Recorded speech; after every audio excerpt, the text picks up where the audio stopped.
പണ്ടൊക്കെ ഓരോ വീട്ടിലും 5ഉം 10ഉം ആളുകൾ ഒരുമിച്ചാണ് താമസിച്ചിരുന്നത്. ഇന്ന് ഒരു വീട്ടിൽ ആകെ 2 പേരുണ്ടാവും. അവർ വെവ്വേറെ മുറിയിലിരുന്ന് ടി.വി. കണ്ടുകൊണ്ടിരിക്കുന്നു. നാച്ചുറലായി നമുക്കുണ്ടാവേണ്ട പല കാര്യങ്ങളും ഇന്ന് ബുദ്ധിമുട്ടായി മാറാൻ തുടങ്ങി. എന്നിട്ട് ബന്ധങ്ങൾ വളരെ കോംപ്ലിക്കേറ്റഡ് ആണ്. ബിസിനസ് ബുദ്ധിമുട്ടാണ്. പാരൻറ്റിങ് വളരെ ഡിഫിക്കൽട്ടാണ്. പ്രകൃതിയുടെ കാര്യം പറയുകയേ വേണ്ട. കഴിഞ്ഞ 3-4 മാസമായി പ്രകൃതി എത്ര ഭീകരമായ ദൃശ്യങ്ങളാണ് കാണിച്ചു തന്നത് എന്നും നമ്മൾ പറയാറുണ്ട്. എല്ലാം വളരെ കോംപ്ലിക്കേറ്റഡ് ആയി എന്നാണ് നമ്മൾ പറയുന്നത്. പുറമേ ഉള്ളതൊന്നും കോംപ്ലിക്കേറ്റഡ് ആയിട്ടില്ല. യഥാർത്ഥത്തിൽ എവിടെയാണ് കോംപ്ലിക്കേഷൻസ് ഉണ്ടായിട്ടുള്ളത്? ഇവിടെ, നമ്മുടെ മനസ്സിൽ. നമ്മുടെ മനസ്സിനുള്ളിലെ ആശയക്കുഴപ്പങ്ങളാണ് നമ്മൾ പുറമേ കാണുന്നത്. മനസ്സിനുള്ളിൽ ആശയക്കുഴപ്പമുണ്ടാകുമ്പോൾ നമുക്ക് ശരിയായ രീതിയിൽ ചിന്തിക്കാൻ കഴിയില്ല. അപ്പോൾ ശരീരം നമ്മളെ ബുദ്ധിമുട്ടിക്കാൻ തുടങ്ങും. ബന്ധങ്ങൾ അസ്വസ്ഥമാക്കാൻ തുടങ്ങും. ഇതിൻ്റെയൊക്കെ ഇഫക്റ്റ് പ്രകൃതിയിലും ഉണ്ടാകും. നമ്മുടെ മാനസികാവസ്ഥയുടെ ഇഫക്റ്റ് പ്രകൃതിയിൽ ഉണ്ടാകുമെന്നുള്ളത് ഉറപ്പാണ്. Nature is affected by our state of mind. മനസ്സ് സാത്വികമാകുന്നതിനു പകരം എത്രത്തോളം താമസികമായി മാറുന്നുവോ അത്രത്തോളം ഈ പ്രകൃതിയും ഇളകി മറയാൻ തുടങ്ങും, അഥവാ ഫ്ലക്ച്വേറ്റ് ആവാൻ തുടങ്ങും. പ്രകൃതിയെ ശാന്തമാക്കി വെക്കണമെങ്കിൽ നമുക്ക് മനസ്സിനെയും ശാന്തമായി വെക്കേണ്ടി വരും. നമുക്ക് മാനസികമായി ശക്തിശാലികളായി മാറേണ്ടി വരും. അതിനാലാണ് നമ്മുടെ മനസ്സാകുന്ന പൂന്തോട്ടത്തിനു വേണ്ടി കുറച്ച് സമയം ചിലവഴിക്കണം എന്ന് പറയുന്നത്. മനസ്സിന് വേണ്ടി കുറച്ച് സമയം മാറ്റിവെക്കാൻ പറ്റുമോ? രണ്ടാമത്തെ ഗാർഡന് വേണ്ടി കുറച്ച് സമയം ചെലവഴിക്കാൻ തുടങ്ങുമ്പോൾ നമ്മുടെ ആദ്യത്തെ ഗാർഡൻ ഓട്ടോമാറ്റിക്കായി ശരിയാവാൻ തുടങ്ങും. പണം എങ്ങനെ സമ്പാദിക്കുകയാണെങ്കിലും, ജോലി ചെയ്തോ ബിസിനസ് ചെയ്തോ അങ്ങനെ ഏത് വിധത്തിൽ പണം ഉണ്ടാക്കുകയാണെങ്കിലും പണം സമ്പാദിക്കുന്നുണ്ടല്ലോ.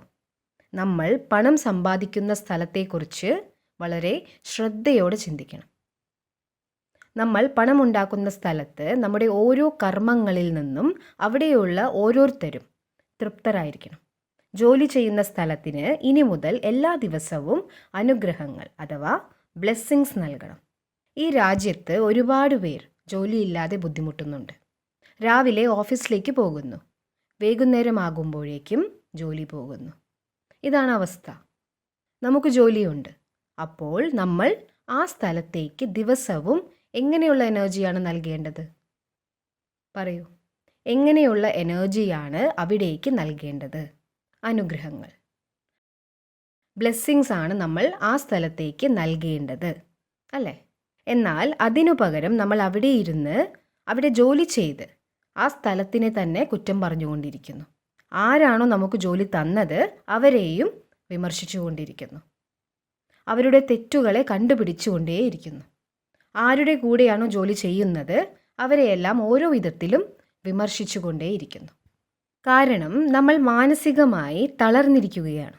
മനസ്സ് ക്ഷീണിച്ചിരിക്കുകയാണ്. അതുകൊണ്ട് എവിടുന്നാണോ പണം സമ്പാദിക്കുന്നത് ആ സ്ഥലത്തിന് പോലും നമ്മൾ നന്ദി പറയാതിരിക്കുന്നു. അപ്പോൾ പിന്നെ നമ്മൾ ആരുടെ കൂടെയാണോ ജോലി ചെയ്യുന്നത് അവരിൽ നിന്നും നമുക്ക് സന്തുഷ്ടതയുടെ എനർജി കിട്ടുകയില്ല.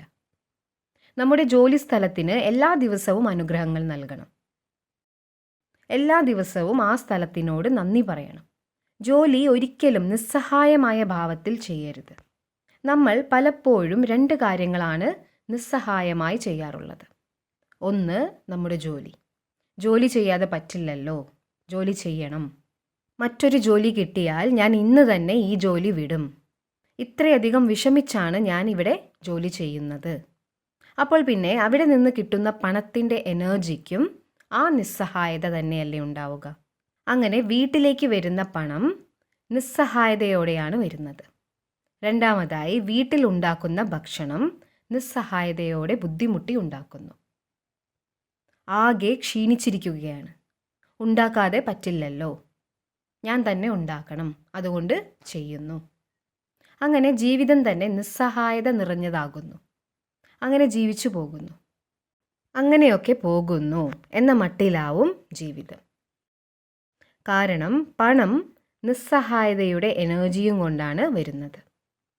ആ പണം കൊണ്ട് വാങ്ങുന്ന സാധനങ്ങൾ ഉപയോഗിച്ച് ഉണ്ടാക്കുന്ന ഭക്ഷണം നിസ്സഹായതയുടെ എനർജി കൊണ്ട് ഉണ്ടാക്കുന്നതാണ്. അപ്പോൾ പിന്നെ ജീവിതത്തിലും നിസ്സഹായത തന്നെ നിറയും. ഇതിനു പകരം ധനം നന്ദിയുടെ എനർജി കൊണ്ട് സമ്പാദിച്ചതാണെങ്കിൽ, ഭക്ഷണവും നന്ദിയുടെ എനർജി കൊണ്ട് ഈശ്വരനെ ഓർമ്മിച്ച് ഉണ്ടാക്കുന്നതാണെങ്കിൽ, നിങ്ങളുടെ വീട്ടിൽ സദാസമയവും നന്ദി മാത്രം പറയേണ്ട സാഹചര്യങ്ങൾ മാത്രം വന്നു ചേരും. എല്ലാ ദിവസവും ജീവിതം മുഴുവനും നന്ദി പറയേണ്ട സാഹചര്യങ്ങൾ മാത്രമേ നിങ്ങളുടെ വീട്ടിലേക്ക് വരികയുള്ളൂ. അല്ലാതെ മറ്റൊന്നും അവിടേക്ക് വരില്ല. നമ്മുടെ വീട്ടിലേക്ക് വരുന്ന ഈ 2 എനർജികളും വളരെ ക്ലീൻ ആയിരിക്കണം. വളരെ വളരെ ക്ലീൻ ആയിരിക്കണം. ജോലി എന്ത് തന്നെ ആയിക്കോട്ടെ, അത് നിസ്സഹായതയോടെ ചെയ്യരുത്. ജോലിയിൽ ഒരു ഹെൽപ്ലെസ്നെസ് വരരുത്. ഒരിക്കലും ഇല്ല എന്നൊരു ഫീലിംഗ് മനസ്സിൽ വരരുത്. ഞങ്ങളുടെ പക്കൽ ഉള്ളതെല്ലാം കുറവാണ്, കുറച്ചേയുള്ളൂ എന്നൊരിക്കലും പറയരുത്. കുറവിനും കൂടുതലിനും ഒരു കറക്റ്റ് ഡെഫിനിഷൻ ഒന്നുമില്ല. ചിലരുടെ കയ്യിൽ ധാരാളം പണമുണ്ടാകും, എന്നാലും അവർ കുറവാണ്, പൈസയില്ല, പൈസ വളരെ കുറവാണ് എന്ന് തന്നെ പറഞ്ഞുകൊണ്ടിരിക്കും. എന്നാൽ ചിലരുടെ പക്കൽ വളരെ കുറച്ച് ധനമേ ഉണ്ടാവുള്ളൂ, പക്ഷേ അവർ ധാരാളം പണമുണ്ട്, വളരെയധികമുണ്ട്, എനിക്ക് ഇത്രയധികം പൈസയുടെ ആവശ്യം എന്താണ് എന്നൊക്കെയായിരിക്കും പറയുക. കൂടുതൽ, കുറവ് എന്നതൊക്കെ ബാങ്കിലുള്ള എമൗണ്ടിനെ ആശ്രയിച്ചല്ല ഉള്ളത്. അത് നമ്മുടെ മനസ്സിലെ ചിന്തകളെ ആശ്രയിച്ചാണ് ഉള്ളത്. എന്നാൽ ആരുടെ വീട്ടിലാണോ എല്ലാം കുറവാണ്, ഇല്ല എന്ന രീതിയിലുള്ള സംസാരം നടക്കുന്നത്, ആ എനർജി ആ വീട്ടിൽ നിറയുന്നു. അവരുടെ മനസ്സിലും എപ്പോഴും ഇല്ലായ്മയുടെ ഒരു ഫീലിംഗ് ആണ് ഉണ്ടാവുക. മാത്രമല്ല, ഇല്ലായ്മയുടെ എനർജി അവരുടെ ശരീരത്തിലേക്കും പോകും. അപ്പോൾ നമ്മൾ നമ്മുടെ ശരീരത്തിനും എങ്ങനെയുള്ള വൈബ്രേഷനാണ് കൊടുത്തുകൊണ്ടിരിക്കുന്നത്? കുറവാണ്, ഇല്ല, ഇല്ലായ്മയാണ് എന്നൊരു വൈബ്രേഷനാണ് നമ്മുടെ ശരീരത്തിലേക്കും റേഡിയേറ്റ് ആവുക. അപ്പോൾ ആരോഗ്യത്തിലും കുറവുകൾ അഥവാ അസുഖങ്ങൾ ഉണ്ടാകാൻ തുടങ്ങുന്നു.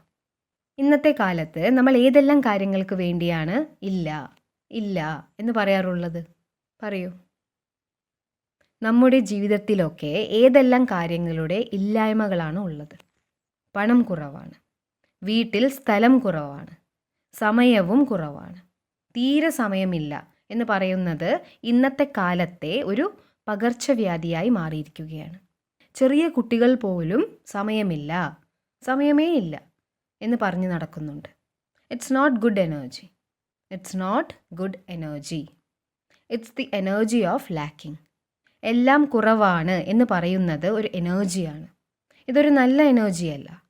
എല്ലാം കുറവാണ് എന്ന് പറയുന്ന ഒരു എനർജിയാണ് ഇത്.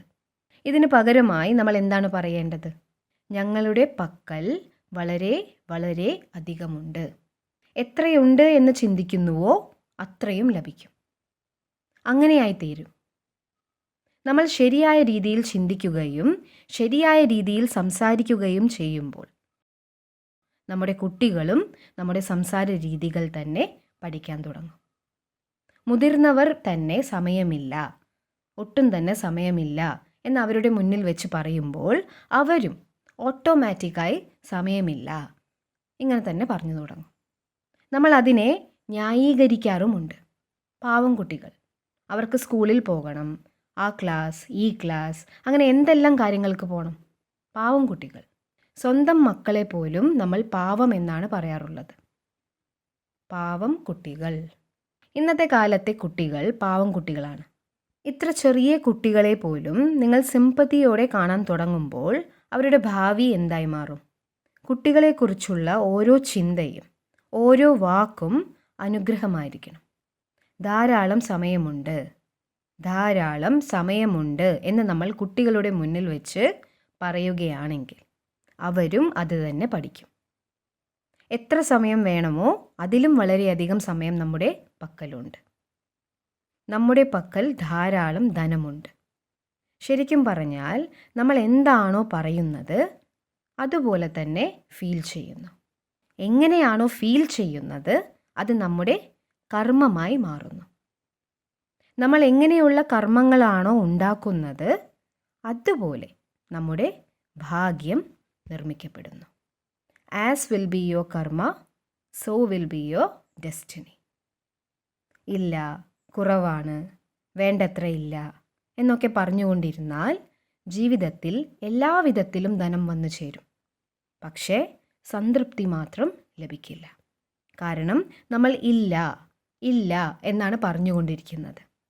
അലമാര നിറയെ സാധനങ്ങൾ ഉണ്ടെങ്കിലും മനസ്സ് കാലിയായിരിക്കും. എന്തെന്നാൽ നമ്മൾ അങ്ങനെയുള്ള വാക്കുകളാണ് ഉച്ചരിച്ചു കൊണ്ടിരിക്കുന്നത്.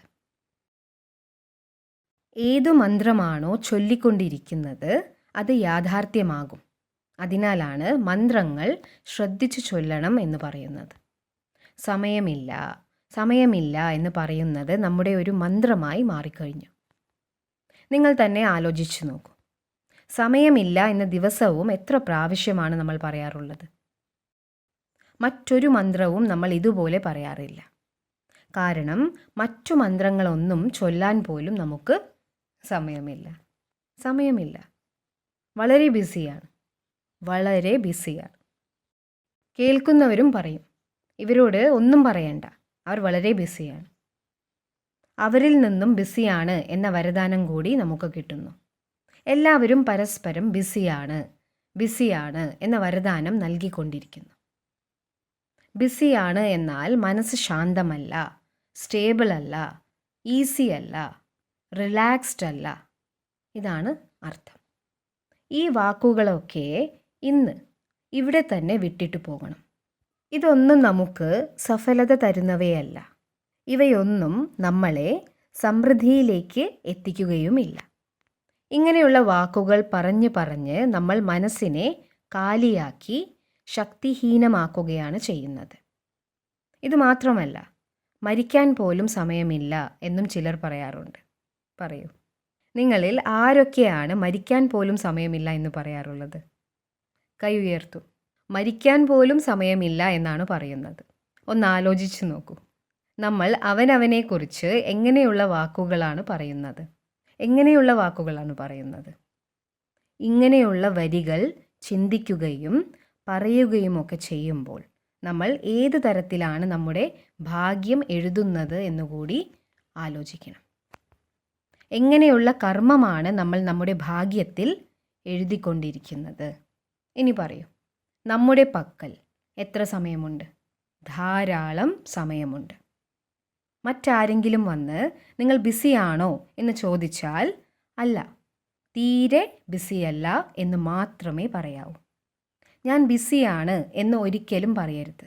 ഇങ്ങനെ അവരോടും പറയണം. ബിസിയല്ല എന്ന് പറയുന്നത് കൊണ്ട് ദിവസം മുഴുവൻ നമ്മൾ വെറുതെ ഇരിക്കുന്നു എന്നല്ല അർത്ഥം. നമ്മൾ മാനസികമായി വളരെ റിലാക്സ്ഡ് ആണ്, ഈസിയാണ്. ഇതാണ് ഇതിൽ നിന്നും മനസ്സിലാക്കേണ്ടത്. It just means that we are very easy and light here. 18 മണിക്കൂർ ജോലി ചെയ്യുകയാണെങ്കിലും താങ്കൾക്ക് മാനസികമായി റിലാക്സ്ഡായി ഈസിയായി ഇരിക്കാൻ കഴിയും. ഇതുമാത്രമല്ല, റിട്ടയറായി വീട്ടിലിരിക്കുകയാണെങ്കിലും വളരെ ബിസിയായി മാറാനും കഴിയും. It's here. നിങ്ങൾക്കും അങ്ങനെ പലരെയും അറിയാം. അവർ റിട്ടയറായി വീട്ടിലിരിക്കുകയായിരിക്കും. എന്നാൽ അവരെക്കാൾ ബിസിയായി മറ്റാരും ഉണ്ടാവില്ല. എനിക്കത് ചെയ്യണം, എനിക്കിത് ചെയ്യണം എന്ന് പറഞ്ഞ് എപ്പോഴും ധൃതി പിടിച്ചു നടക്കും. ആത്മാവ് ദുർബലമാവുമ്പോൾ മനസ്സിന് തൻ്റെ കൺട്രോൾ വിട്ടുപോകാൻ തുടങ്ങും. അതുകൊണ്ട് നമ്മൾ ഒട്ടും ബിസിയല്ല എന്നേ പറയാവൂ. നമ്മുടെ ഓരോ വാക്കുകളും ഹൈ എനർജിയുടേതായിരിക്കണം. ബിസിയാണ് എന്ന് പറയുന്നത് വളരെ ലോ എനർജിയാണ്. ഈസിയാണ്, റിലാക്സ്ഡ് ആണ് എന്ന് പറയുന്നത് ഹൈ എനർജിയാണ്. ബിസിയാണ് എന്ന് പറയുമ്പോൾ തന്നെ എപ്പോഴും മനസ്സിൽ ധാരാളം സംഘർഷങ്ങൾ ഉള്ളതായി അനുഭവപ്പെടും. ഈസിയാണ് എന്ന് പറയുമ്പോൾ നമ്മൾ വളരെ ലൈറ്റാണ്, റിലാക്സ്ഡ് ആണ് എന്നാണ് അനുഭവം ചെയ്യുന്നത്. സമയമില്ല എന്ന് പറഞ്ഞുകൊണ്ടിരിക്കുമ്പോൾ എപ്പോഴും ഒട്ടും സമയമില്ല എന്ന് തന്നെ തോന്നിക്കൊണ്ടേയിരിക്കും. എൻ്റെ പക്കൽ ധാരാളം സമയമുണ്ട് എന്ന് പറയുമ്പോൾ റിയാലിറ്റിയിൽ നമുക്ക് ധാരാളം സമയം ലഭിക്കും. എന്തൊരു കാര്യം പറയുമ്പോഴും ഏതൊരു കാര്യം പറയുമ്പോഴും ശരിയായ വാക്കുകൾ തന്നെ ഉപയോഗിക്കാൻ ശ്രദ്ധിക്കണം. അതുകൊണ്ടാണ് ആളുകൾ മന്ത്രങ്ങൾ ജപിക്കാൻ ഭയക്കുന്നത്. കാരണം മന്ത്രത്തിലെ ഒരു വാക്കെങ്കിലും തെറ്റായി ഉച്ചരിച്ചാൽ അതിൽ നിന്നും ലഭിക്കുന്ന ഫലം മോശമായി മാറും. ഏതെങ്കിലും ഒരു കാര്യത്തെ വീണ്ടും വീണ്ടും ആവർത്തിച്ചാവർത്തിച്ച് പറയുമ്പോൾ അത് യാഥാർത്ഥ്യമാകും. അതുകൊണ്ടാണ് മന്ത്രങ്ങൾ ആവർത്തിച്ച് ചൊല്ലുന്നത്. ദേ ബിക്കം റിയാലിറ്റി. അവ സത്യമായി മാറും. അതുകൊണ്ട് ലോ എനർജി ആയിട്ടുള്ള വാക്കുകൾ ഒരിക്കലും പറയരുത്. ഇനി കർമ്മങ്ങളുടെ ഇൻവെസ്റ്റ്മെൻറ്റ് എങ്ങനെയാവണമെന്ന് നോക്കാം. ഇന്ന് ഞായറാഴ്ചയാണ്. ഇന്ന് മുഴുവൻ ദിവസവും നാളെ തിങ്കളാഴ്ചയും ഈ 2 ദിവസവും നമുക്കൊന്ന് ചെക്ക് ചെയ്യാം. ഒരു ദിവസം വീട്ടിലിരുന്നു കൊണ്ട് ചെക്ക് ചെയ്യണം. 2ാമത്തെ ദിവസം ഓഫീസിലേക്ക് പോയിട്ട് അവിടെ നമ്മൾ എങ്ങനെ കർമ്മങ്ങൾ ചെയ്യുന്നു എന്ന് നോക്കണം. എല്ലാ കാര്യങ്ങളും മുൻപ് ചെയ്തിരുന്നത് പോലെ തന്നെ ചെയ്യുക. എന്നാൽ അതിൽ ഒരു കാര്യം മാത്രമേ ശ്രദ്ധിക്കാനുള്ളൂ. എന്നിൽ നിന്നും കൂടെയുള്ളവർക്ക് സന്തോഷം മാത്രമാണ് ലഭിക്കുന്നത്. എന്നിൽ നിന്നും എൻ്റെ കൂടെയുള്ളവർക്ക് സന്തോഷം മാത്രം ലഭിക്കുന്നു. ഇത്ര മാത്രം ശ്രദ്ധിച്ചാൽ മതി. ഇതിൽ അറ്റൻഷൻ വയ്ക്കുവാൻ പറ്റുമോ? കൂടെയുള്ളവരെക്കുറിച്ച് ചിന്തിക്കുന്ന രീതി, കൂടെയുള്ളവരോട് സംസാരിക്കുന്ന രീതി, അവരോടുള്ള പെരുമാറ്റം, ഇതിലെല്ലാം അപ്പോൾ മാറ്റം വരും. അങ്ങനെ ആവുമ്പോൾ നമ്മൾ ദേഷ്യത്തിനെ എന്ത് ചെയ്യും? അപ്പോൾ നമ്മുടെ ദേഷ്യം എന്താവും? നമുക്ക് ദേഷ്യത്തെ വിടേണ്ടി വരും, അല്ലേ? ദേഷ്യത്തെ വിടാൻ പറ്റുമോ? അതോ ഇല്ലയോ? പറയൂ. നമ്മൾ എത്രത്തോളം ദേഷ്യപ്പെടുന്നുവോ അത്രത്തോളം നമ്മുടെ ശക്തികൾ ഇല്ലാതാവുകയാണ് ചെയ്യുന്നത്. എത്രത്തോളം ശക്തികൾ കുറയുന്നുവോ അത്രത്തോളം നമ്മുടെ ദേഷ്യം കൂടുകയാണ് ചെയ്യുക. പിന്നെ പതുക്കെ പതുക്കെ നമ്മുടെ സംസാര രീതി പോലും ദേഷ്യം നിറഞ്ഞതായി മാറാൻ തുടങ്ങും. ഇതെടുക്കൂ, ഇവിടെ വയ്ക്കൂ, ഇങ്ങനെ ചെയ്യൂ എന്നൊക്കെ നമ്മൾ വളരെ റൂഡായി പറയാൻ തുടങ്ങും. കൂടെയുള്ളവർക്ക് ബഹുമാനം കൊടുക്കാതെയാവും. കൂടെയുള്ളവർക്ക് ബഹുമാനമേ കൊടുക്കുന്നില്ല.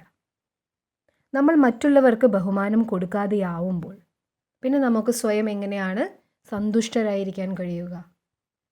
ദേഷ്യത്തിൻ്റെ ഫലങ്ങൾ നമ്മുടെ കൂടെയുള്ളവരിലേക്ക് വളരെ കുറവും നമ്മളിലേക്ക് വളരെ കൂടുതലുമാണ് ഉണ്ടാവുക. ഈ കാര്യം ഒരിക്കലും മറക്കരുത്.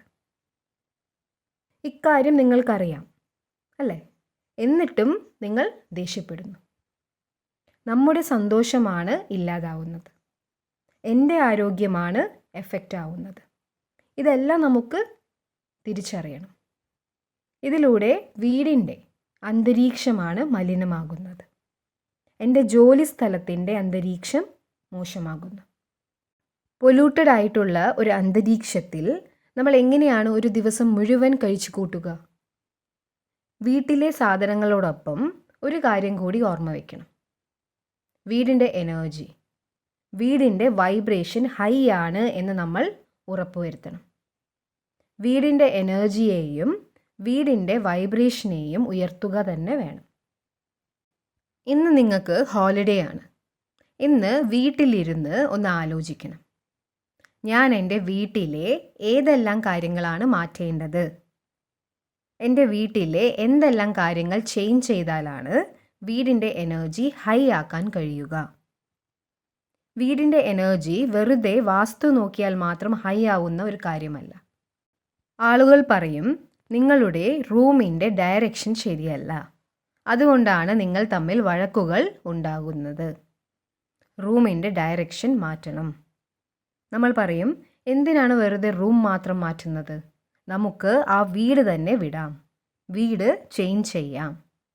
പുറമേയുള്ള എല്ലാ കാര്യങ്ങളെയും നമ്മൾ 1 മിനിറ്റിൽ തന്നെ ചേഞ്ച് ചെയ്യാൻ റെഡിയാണ്. അങ്ങനെ ഒരു പെർഫെക്റ്റ് റൂം ഇതുവരെ ഉണ്ടാക്കിയിട്ടില്ല. നിങ്ങൾ ഏറ്റവും ബെസ്റ്റായ ഡയറക്ഷനിൽ റൂം ഉണ്ടാക്കിയാൽ പോലും ഇവിടെ മനസ്സ് ബെസ്റ്റ് ഡയറക്ഷനിൽ അല്ലെങ്കിൽ, ബെസ്റ്റായ വാസ്തു ഉള്ള സ്ഥലത്ത് പോലും വഴക്കുകൾ ഉണ്ടായിക്കൊണ്ടേയിരിക്കും. ഇപ്പോൾ എല്ലാവരും അവരവരുടെ വീടുകളും കടകളുമൊക്കെ വാസ്തു നോക്കിയിട്ട് തന്നെയാണ് ഉണ്ടാക്കുന്നത്. എല്ലാവരും വിവാഹം കഴിക്കുന്നത് ജാതക ചേർച്ച നോക്കിയിട്ട് തന്നെയാണ്. അപ്പോൾ പിന്നെ ആർക്കും ഡിവോഴ്സ് ഉണ്ടാവാൻ പാടില്ലല്ലോ. ജാതകം ചേരുമോ എന്ന് നോക്കിയിട്ടല്ലേ കല്യാണം കഴിച്ചത്. അതുമാത്രമല്ല, ഏറ്റവും നല്ല ദിവസവും ഏറ്റവും നല്ല മുഹൂർത്തവും കൂടി നോക്കുന്നു. എന്നിട്ടും എന്താണ് ഉണ്ടാവുന്നത്? പുറമേയുള്ള എല്ലാം ശുഭമായി നടന്നതുകൊണ്ട് മാത്രം കാര്യമില്ല. അത് ആദ്യത്തെ ചുവട് മാത്രമാണ്. ഏറ്റവും പ്രധാനമായ ശുഭകരമായ അവസ്ഥ എവിടെയാണ് ഉണ്ടാവേണ്ടത്? ശുഭകരമായ ഒരു മനസ്സാണ് ബിസിനസ് ചെയ്യേണ്ടത്. ശുഭകരമായ ഒരു മനസ്സാണ് ബന്ധങ്ങളെ മുന്നോട്ട് കൊണ്ടുപോകുന്നത്. എന്നാൽ ഇതിനു പകരം നമ്മൾ എന്താണ് പറയാറുള്ളത്? വാസ്തു ശരിയാണ്, ഡയറക്ഷൻ ശരിയാണ്, ദിവസം വളരെ നല്ലതാണ്, മുഹൂർത്തം നല്ലതാണ്, അപ്പോൾ പിന്നെ എല്ലാം നല്ലതായി. പുറമേയുള്ള എല്ലാ കാര്യങ്ങളുമാണ് നല്ലതായത്. Everything is perfect outside. പുറമേയുള്ള കാര്യങ്ങൾ മാത്രം ശരിയായാൽ മതിയെങ്കിൽ പിന്നെ എല്ലാവരുടെയും ഭാഗ്യം പെർഫെക്റ്റായി മാറുമായിരുന്നു, അല്ലേ? കാരണം എല്ലാവരും പുറമേ എല്ലാം പെർഫെക്റ്റ് ആയിട്ടല്ലേ ചെയ്യുന്നത്. Everything externally was perfect. ഇതിൽ നിന്നൊക്കെ നമ്മൾ എന്താണ് മനസ്സിലാക്കേണ്ടത്? ഏറ്റവും ഇമ്പോർട്ടൻ്റ് ആയിട്ടുള്ള എനർജി എന്താണ്? ഏത് എനർജിയാണ് ഏറ്റവും പ്രധാനമായി വേണ്ടത്? നേരത്തെ പറഞ്ഞ കാര്യങ്ങളെല്ലാം സയൻസാണ്. വാസ്തു ഒരു സയൻസാണ്, ജ്യോതിഷം ഒരു സയൻസാണ്. എന്നാൽ ഇതെല്ലാം പുറമേയുള്ള കാര്യങ്ങളെക്കുറിച്ചുള്ള സയൻസാണ്. ഇവയുടെയൊക്കെ പ്രഭാവം നമ്മുടെ ജീവിതത്തിൽ വളരെ കുറച്ച് മാത്രമേ ഉള്ളൂ. മുഴുവൻ ദിവസവും ഏത് സയൻസാണ് വർക്ക് ചെയ്തുകൊണ്ടിരിക്കുന്നത്? നമ്മുടെ ചിന്തകളുടെ സയൻസാണ് ദിവസം മുഴുവനും നമ്മളിൽ വർക്ക് ചെയ്തുകൊണ്ടിരിക്കുന്നത്. The energy of our thoughts. വാസ്തു, ജ്യോതിഷം ഒക്കെ ആദ്യത്തെ ചുവട് മാത്രമാണ്. ബാക്കിയുള്ള എല്ലാ ചുവടുകളും നമ്മുടെ മനസ്സിലാണ് ഉള്ളത്. ആദ്യത്തെ സ്റ്റെപ്പ് വളരെ നന്നായി ഉണ്ടാക്കി ബാക്കിയുള്ള സ്റ്റെപ്സൊക്കെ വളഞ്ഞും തിരിഞ്ഞുമായാൽ നമുക്ക് ശരിയായ രീതിയിൽ മുകളിലേക്ക് കയറാൻ പറ്റില്ല. പറ്റുമോ? ഇനി നിങ്ങളുടെ വീടിൻ്റെ ഡയറക്ഷൻ ശരിയല്ല, നിങ്ങളുടെ ഷോപ്പിൻ്റെ ഡയറക്ഷൻ ശരിയല്ല, ഈ ആദ്യത്തെ സ്റ്റെപ്പ് ശരിയല്ല. പക്ഷേ നിങ്ങളുടെ മനസ്സ് പെർഫെക്റ്റ് ആണെങ്കിൽ ആദ്യത്തെ സ്റ്റെപ്പിനെ ചവിട്ടാതെ തന്നെ നമ്മൾ ചാടിക്കടന്ന് മുകളിലേക്ക് കയറും, അല്ലേ? ശരിയല്ലേ? അല്ലാതെ കടയുടെ ഡയറക്ഷൻ ശരിയല്ല, അതുകൊണ്ട് ഈ ഷോപ്പിൽ എൻ്റെ കാര്യങ്ങളൊന്നും ശരിക്കും നടക്കുന്നില്ല എന്ന് പറഞ്ഞു നിൽക്കുമോ? എൻ്റെ ആന്തരികമായ ഡയറക്ഷനാണ് എപ്പോഴും ശരിയായി നിൽക്കേണ്ടത്. My direction internally needs to be perfect. ആത്മാവിൻ്റെ എനർജി പുറമേയുള്ള എനർജികളെക്കാൾ പവർഫുൾ ആണെങ്കിൽ, മാത്രമല്ല ആ ആത്മാവ് പരമാത്മാവിൻ്റെ എനർജികളെ പോലും തൻ്റെ കൂടെ വയ്ക്കുന്നുണ്ടെങ്കിൽ, പിന്നെ ഈ ചുറ്റുമുള്ള എനർജികളിൽ നിന്നുമുള്ള ഒന്നും അവരെ ബാധിക്കില്ല. Priority should be to go higher. നമ്മൾ നമ്മുടെ എനർജികളെയാണ് ഉപയോഗിക്കേണ്ടത്. വീടിൻ്റെ എനർജിയെ ശരിയാക്കാൻ വേണ്ടി നമ്മൾ ചെറിയ ധാരാളം സാധനങ്ങൾ അവിടെയും ഇവിടെയും വെക്കാറുണ്ട്. വളരെ നല്ല നല്ല വീടുകൾ ഉണ്ടാക്കും. എന്നിട്ട് അതിനു പുറമേ ആ കറുത്ത നിറത്തിലുള്ള ഒരു വലിയ മാസ്ക് പോലെയുള്ള മുഖം വയ്ക്കും. എന്നിട്ട് എല്ലാവരുടെ ദൃഷ്ടിയിൽ നിന്നും ഇത് നമ്മുടെ വീടിനെ സംരക്ഷിക്കും എന്ന് പറയുകയും ചെയ്യും. ജസ്റ്റ് തിങ്ക്, ഒരു കറുത്ത നിറത്തിലുള്ള ഫേസ് വയ്ക്കുന്നതിലൂടെ വീടിനകത്തേക്ക് വരുന്ന എല്ലാ മോശമായ എനർജികളും ഇല്ലാതാകുമോ?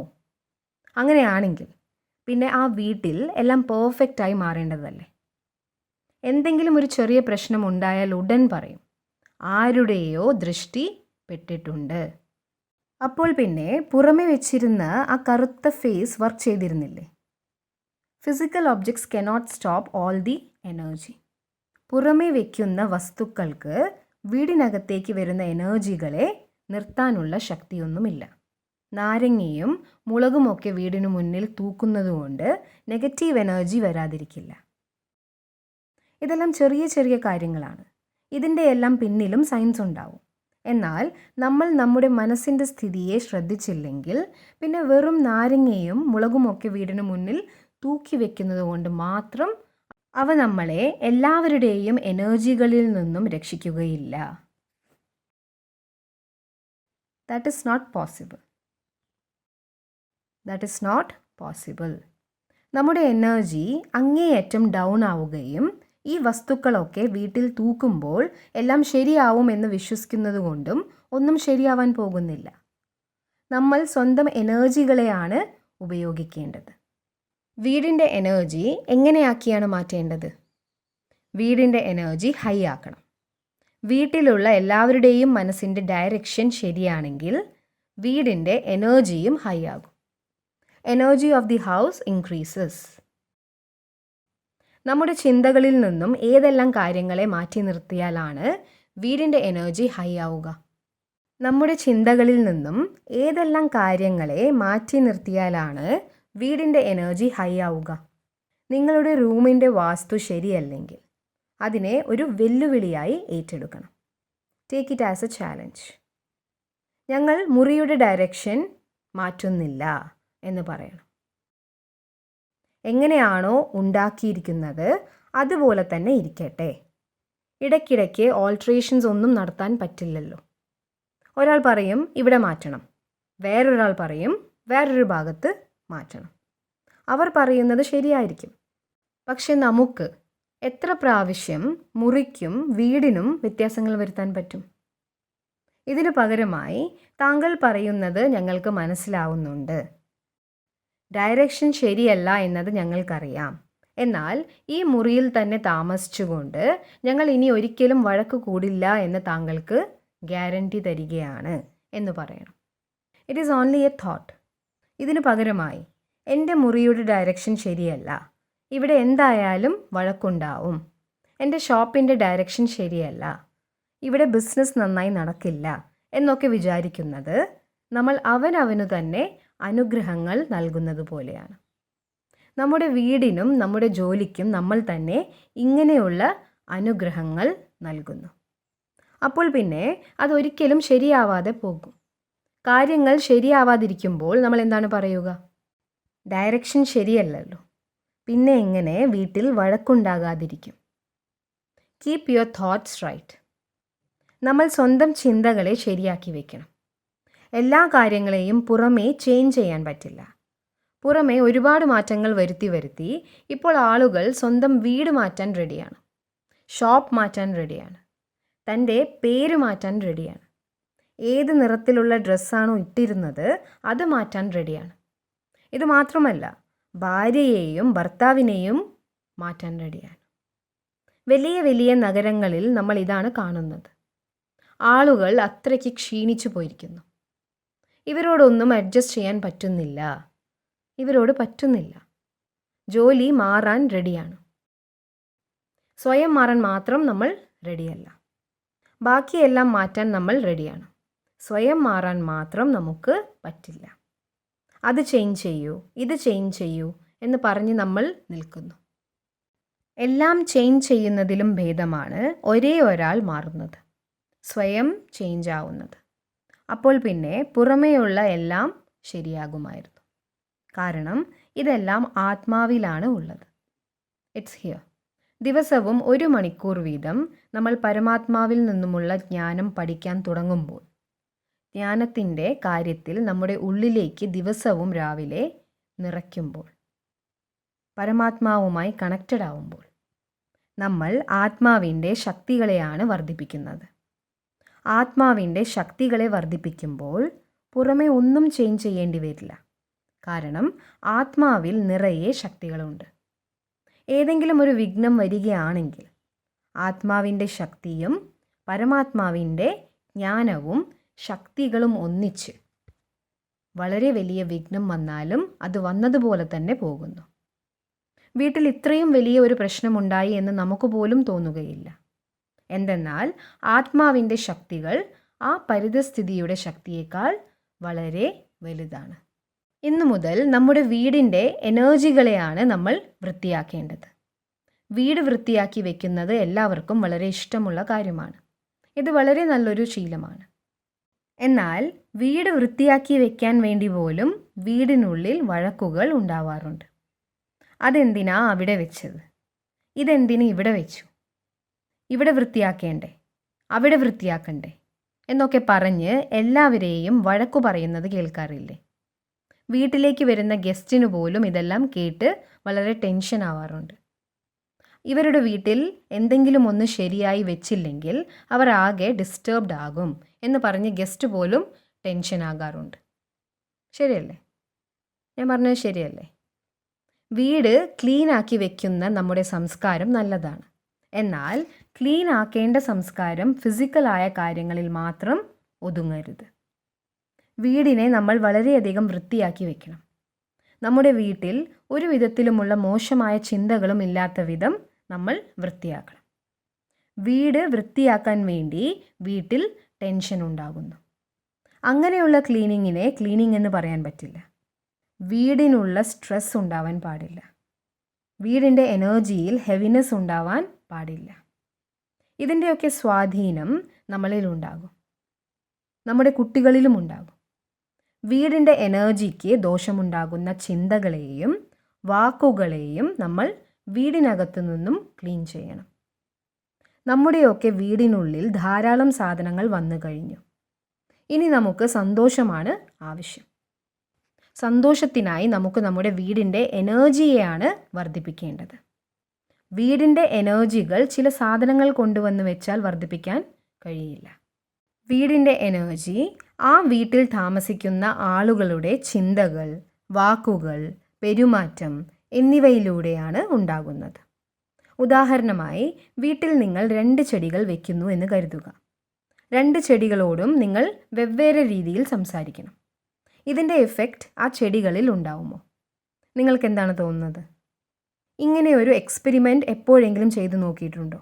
ഒരു തവണ ചെയ്തു നോക്കൂ, അപ്പോഴറിയാം. ഡയറക്റ്റ് റിസൾട്ട് കിട്ടും.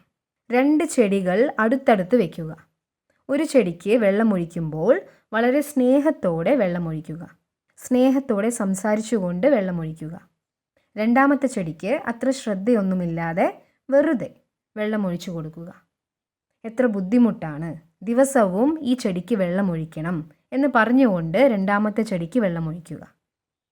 2 മാസത്തിന് ശേഷം ഈ 2 ചെടികളുടെയും അവസ്ഥ നിങ്ങൾക്ക് കാണാനാവും. Our thoughts have intense power.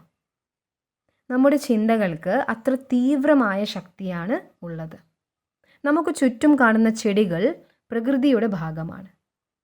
നമ്മുടെ ദിവസവുമുള്ള അശുദ്ധമായ ചിന്തകൾ നമ്മുടെ പ്രകൃതിക്കും ബുദ്ധിമുട്ടുകൾ ഉണ്ടാക്കുന്നുണ്ട്.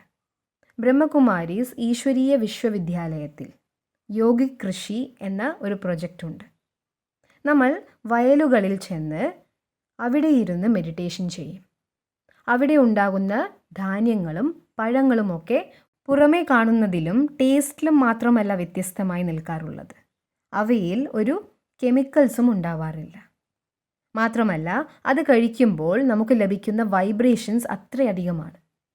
ആരാണോ അവയെ കഴിക്കുന്നത് അവർക്കത് പ്രസാദമായി മാറുന്നു.